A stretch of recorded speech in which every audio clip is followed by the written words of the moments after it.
Separating art from the artist is a conversation that's been going on for decades and more than likely will continue to have debates about it for decades to come. Right off the bat, I will admit that some of the arguments and points I'm going to make in this video, I am going to be echoing a lot of things that many other people have said before in the past. Some examples that I can give you that you should definitely check out these videos are the video done by Degenerosity, Separating the Art from the Artist, and the latest video by Varfan, who did the same exact thing, only with black metal musicians to make it, I guess, more understandable for the metal fan base to comprehend this. Both of which great videos that I'll have links in the description to where you can check out. But I will admit, yes, some of the points I'm going to say here echo a lot of what they said in their videos. However, there are some other arguments that I've never ever seen anyone ever brought up in this conversation before that I want to touch upon, because I think separating the art from the artist goes a lot more than just, hey, a bad person made good art, what's your opinions on it? I think it goes a bit deeper than that. For starters, when this conversation is brought up of separating the art from the artist, and for the sake of this video, I'm going to only talk about musicians and not like anything to do with cinema or painting or sculpting or anything like that, just specifically music. But anyway, when this conversation is brought up, it usually comes into effect when a musician tends to release a really well-received album. It's positive, it's considered a masterpiece, hell, it might even be something that's really influential in their own respected music scene.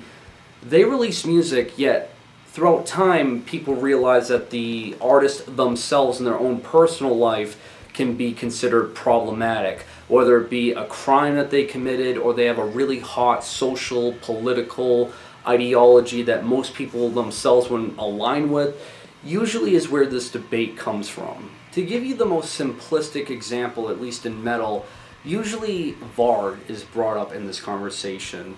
And if you know Varg with all of his crimes that he's committed, his very hot political takes that he has when he had a YouTube channel, people often consider him to be very problematic as a person. However, when it comes to his work that he did with Burzum, especially the first 4 albums, a lot of people consider this to be masterpieces and something that was really influential for black metal, with combining ambience and atmosphere and taking influence from not so much black metal bands like Bathory, as most Norwegian black metal bands were doing, but taking influence from the electronic scene, from examples such as The Cure and Dead Can Dance, bringing that into black metal and honestly expanding the sound of black metal all the more during his time. With those two characteristics stated about Varg, this is where the conversation gets really heated as to whether or not people even argue if they should even listen to Burzum albums or even buy Burzum records to begin with. Before I get into my own personal take on the subject matter, I just want it to be known right off the bat that I think this argument is very ambiguous. There isn't a definitive correct or the definitive wrong way to look at this subject matter, because what it really just comes down to, and I'll probably say this again a few more times in the video, is that it comes down to the individual's own interpretation of what their standards are for what should be deemed as acceptable themselves to listen to an artist or support an artist. So again, what I'm about to say next I don't think is definitively like factually correct, but again, we all have our own personal stance on the subject matter. But for how I personally look at Burzum and Varg overall is, yes, I think Burzum albums are excellent. I think they are very influential and something that deserves all the recognition that they get, because whenever anyone new especially gets into black metal, Burzum's brought up like immediately within the conversation.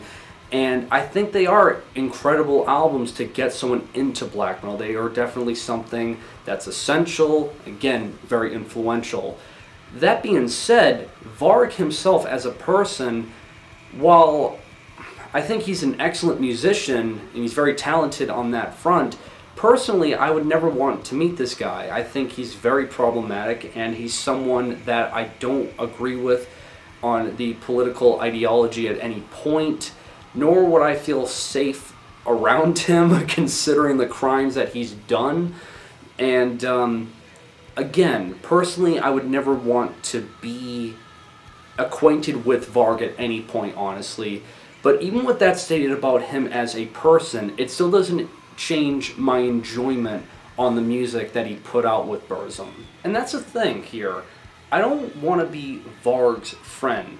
For all the consequences that come forth to Varg with all the things he's said and done, I feel like to an extent they are deserved, and I'm not going to go out of my way and defend him and be like, give Varg the person a chance here. All those things, just ignore it. No, Varg has done some terrible things. I feel like we're all at least, sensible enough to realize that, regardless of how you feel about his music, whether it be positive or obviously in this case negative. So all the things that come forth to Varg, all the consequences that he has to deal with for the rest of his life, I feel like they are just, and I'm not here to be the fanboy to excuse him for all the terrible things that he's done.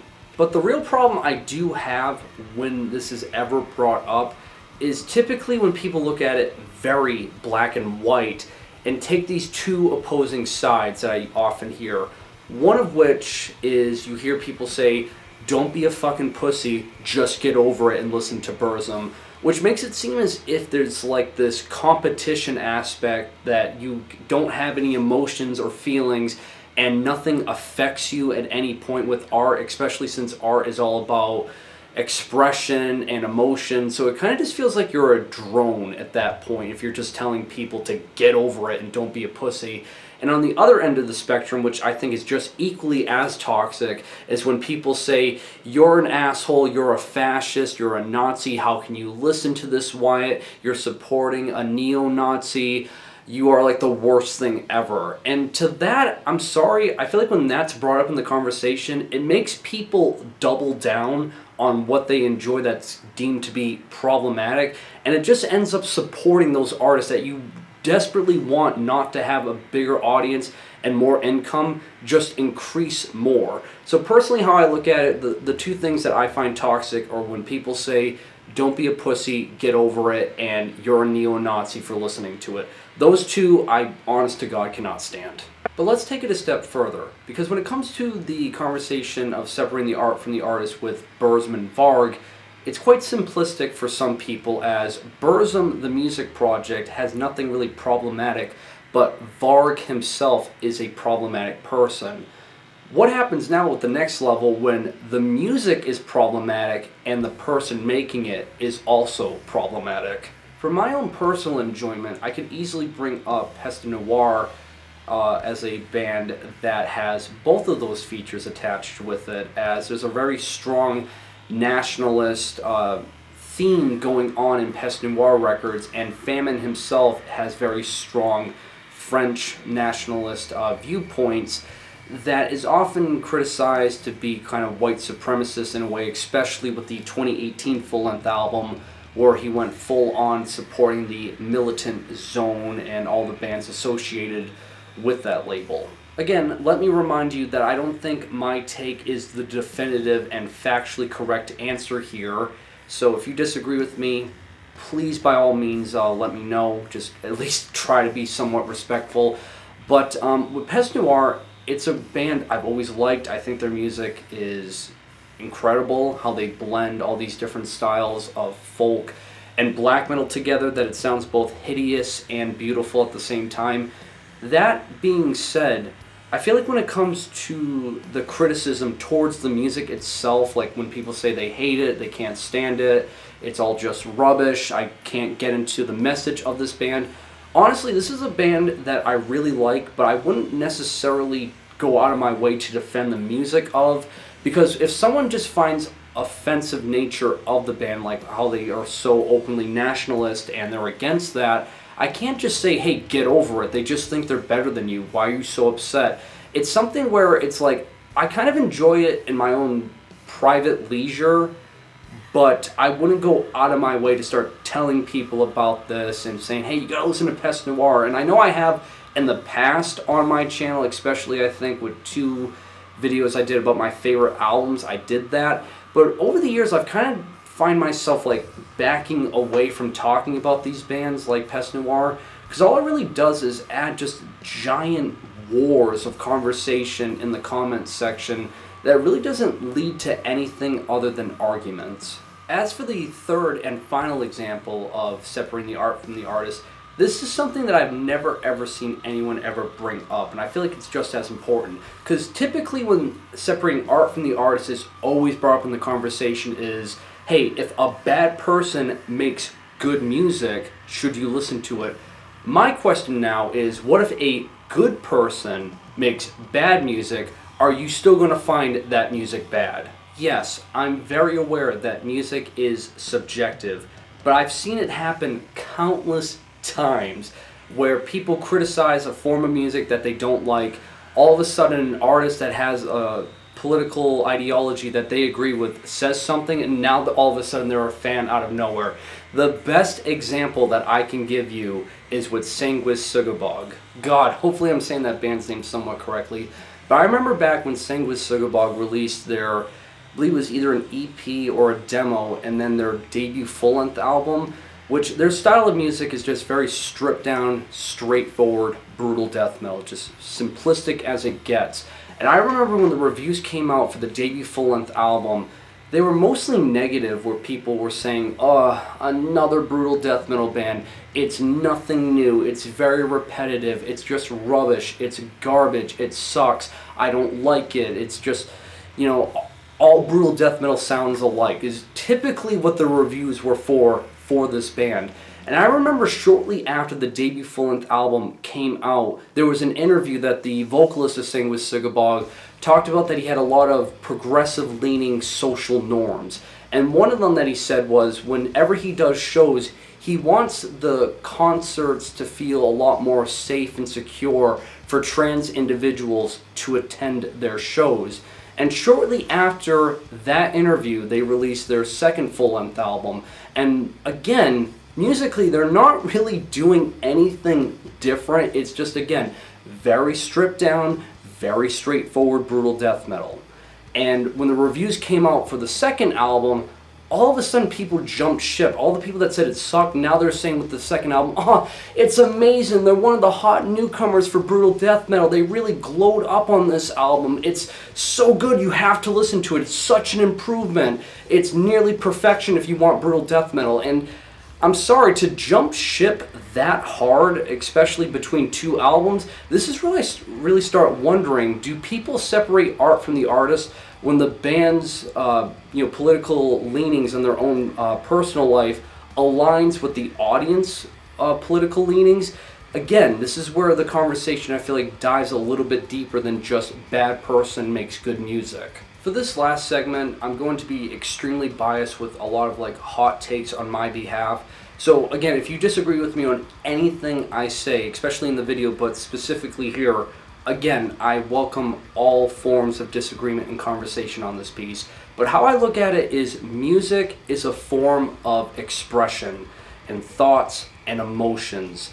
And with that, you're going to hear all different thoughts, emotions, and expressions come forth on every side of the globe, that I feel like it's honestly impossible to find an artist that both musically and in terms of their own personal beliefs align with mine, that if that was my overall case for enjoying music, all of this behind me I'd have to throw away right now.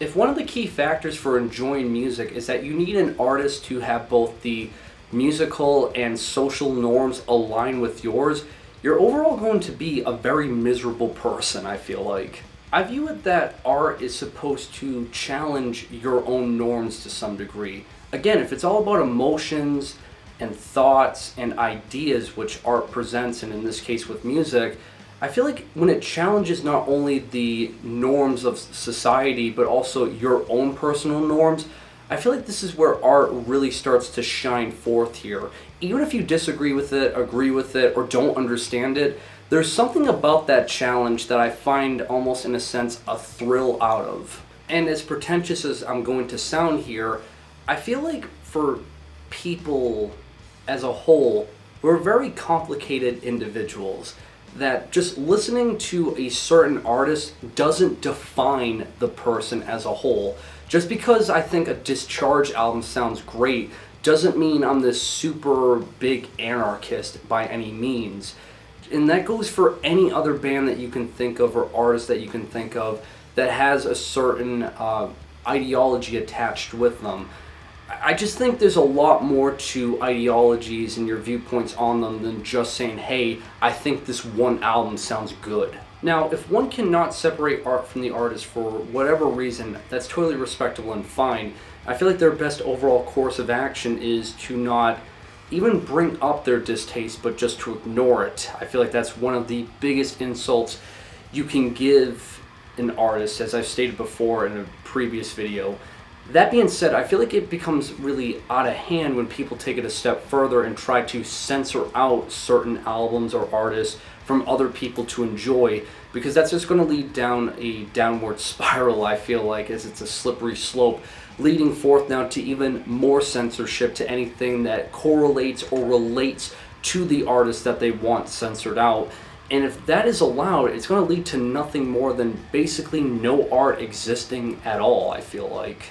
Art, or in this case music, it's a wild child. It's meant to be let loose and free. It shouldn't have any chains or ideas holding it down. It should be let loose, and I feel like the chaos, whether it be good, positive, negative, neutral, whatever you may consider it to be, is fully allowed, because art by itself from its beginnings basically was never meant to be tied down or censored in the slightest. But with all that being said, do I think it's possible to separate the art from the artist? Honestly, the older I get and the more I think about this, I feel like you really can't at some points, I feel like. Because I remember in the past I would just typically say, it's simple, I just enjoy the music and that's it. But you mean to tell me, if that's the case, that people could say and do the most heinous of things and it wouldn't bother you at any point? I feel like that's become now nearly impossible. We all have our own viewpoints, our own emotions, our own thoughts, our own feelings, that to state that there's nothing that can affect it at any point, I just kind of think that's impossible now, and it's total bullshit. And if that is the case for you, you're not a human being, honestly, because I don't think there's any form of having weakness because you have an emotional reaction to something. End of the day, we're all human beings. We all have our own personal biases and our emotions, and we're not perfect. How I honestly look at it, just to kind of give this a bit more of a definitive answer from my own take, do I think it's possible to separate art from the artist? When it comes to the most extreme of certain circumstances where it's like everything's against your own bias, honestly, no. I feel like there is a breaking point to some extent. But for the people that do have, like, I guess a higher tolerance with it, or they can separate art from the artist, I feel like it just boils down to the individual themselves. It's all up to your own personal choice. If you think the music that you're listening to from anyone out there who creates music is worthy enough to be listened to by the social norms that you know of them or what they present to you. And I feel like that's just as deep as it kind of gets with my own personal take. So apologies to some extent if I feel like I jumped around a little bit too much in this video, but these have been a lot of my thoughts that I've been thinking about this subject matter for years now. And I feel like now was a perfect time where I feel a bit more content to make at least somewhat of a structural video about this case. So what I'm really curious to know is, what do you think of this subject matter? Whether you agree, disagree with me, or have a completely different input on this, I'm really curious to know, because as I stated, I like the challenge of really, again, challenging my own personal viewpoint and norms on subject matters. So I invite any and all conversations to this. And that'll do it for this video, guys. Like always, links provided to what was playing in the background, this being the latest Urfaust album. Really good stuff if you enjoy ambient black metal. And yeah, like always, guys, make sure you guys drink plenty of water to stay hydrated, and have a great day.